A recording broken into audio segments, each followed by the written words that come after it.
भाग की कहानी पड़ोसन का चस्का। अनूप की उम्र 17 साल थी। वह पास के ही एक स्कूल में 12वीं जमात में पढ़ता था। एक दिन जब वह स्कूल से घर आया तो देखा कि उसकी मम्मी के साथ एक खूबसूरत औरत बैठी थी। वह औरत जवान थी और काफी पढ़ी लिखी भी लग रही थी। मम्मी ने अनूप को बताया कि वह औरत साथ वाले घर में अपने पति के साथ रहने आई है। बातों ही बातों में जब पता चला कि माया नाम की वह खूबसूरत पड़ोसन इंग्लिश में एमए है तो अनूप की मम्मी ने बिना देर किए माया के यहाँ अनूप का ट्यूशन लगवा दिया। अनूप तो अपनी माया भाभी के पास पढ़ने के ख्याल से ही झूमने लगा था। अगले हफ्ते से अनूप का ट्यूशन शुरू हुआ तो वह पढ़ने से ज्यादा माया भाभी पर नजरें टिका कर रखता था। हैरत की बात तो ये थी कि माया भाभी उसे कभी इस बात के लिए टोकती नहीं थी। वे कभी कॉपी पकड़ाने के बहाने उसके हाथों को छूती थी तो कभी उसे अपने करीब बिठाती थीं। शुक्रवार का दिन था। अनूप रोज की तरह माया भाभी के पास पढ़ने गया, पर भाभी तो कुछ बीमार दिख रही थीं।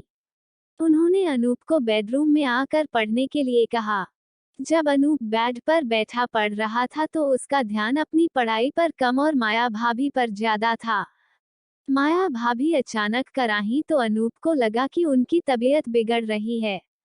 वह उन्हें पानी पिलाने लगा तो उन्होंने गिलास उसके हाथ से लेकर पानी अपनी गर्दन पर उड़ेल लिया। उन्होंने अनूप को पानी पोंछने के लिए कहा तो अनूप उनकी बात मानकर वैसा ही करने लगा। पर माया भाभी की मंशा कुछ और ही थी। उन्होंने अनूप को अपनी तरफ खींचा और उसे चूम लिया। पहले अनूप थोड़ा सकपकाया, मगर खुद को दूर करने के बजाय उसने माया भाभी के वश में रहना ज्यादा अच्छा समझा। इसके बाद तो वे दोनों उसी बेड पर प्यार का ट्यूशन पढ़ने लगे। माया भाभी और अनूप के इन नाजायज संबंधों का सिलसिला तकरीबन 2-3 हफ्तों तक चला। न किसी को शक हुआ, न उन्होंने किसी की परवाह ही की। लेकिन एक दिन जब माया भाभी के पति दिनेश ऑफिस से बिना बताए जल्दी घर लौटे और उन्होंने डोरबेल बजाने से बेहतर अपने पास रखी चाबी से दरवाजा खोला तो चौंक गए। अनूप और अपनी पत्नी माया को बिस्तर पर देख दिनेश हैरान रह गए। उन्होंने दोनों को खूब गालियां दी। अनूप किसी तरह अपने कपड़े उठाकर वहां से भागा। वह घर पहुंचा और अपने कमरे का दरवाजा बंद करके वहीं बैठा रहा। कुछ देर बाद जब मम्मी पापा आए तो उन्होंने जबरदस्ती अनूप को कमरे से निकाला और खरी खोटी सुनाई। पापा ने तो उसे कई चांटे भी जड़ दिए। जब माया और अनूप के नाजायज संबंधों की जानकारी दूसरे लोगों को लगी तो उनका मजाक बनाया जाने लगा।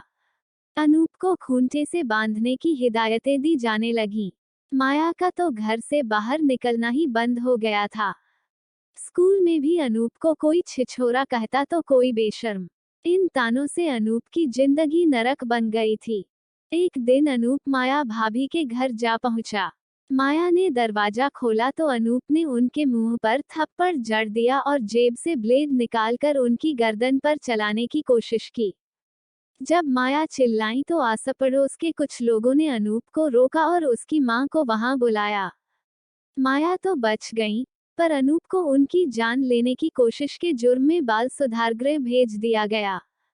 इस तरह के नाजायज संबंधों में अक्सर लड़के की उम्र औरत से छोटी होती है, पर आने वाले खतरों के शिकार वे दोनों ही किसी न किसी तरह से होते हैं।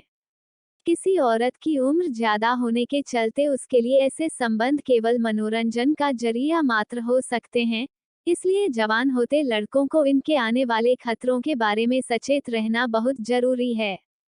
ऐसे नाजायज संबंधों में फंसकर अपनी जीवन को बर्बाद ना करें। आशा करते हैं ये कहानी आपको पसंद आई होगी। कमेंट बॉक्स में अपनी राय लिखे, वीडियो को लाइक और शेयर करें और चैनल को सब्सक्राइब करें। कहानी सुनने के लिए धन्यवाद।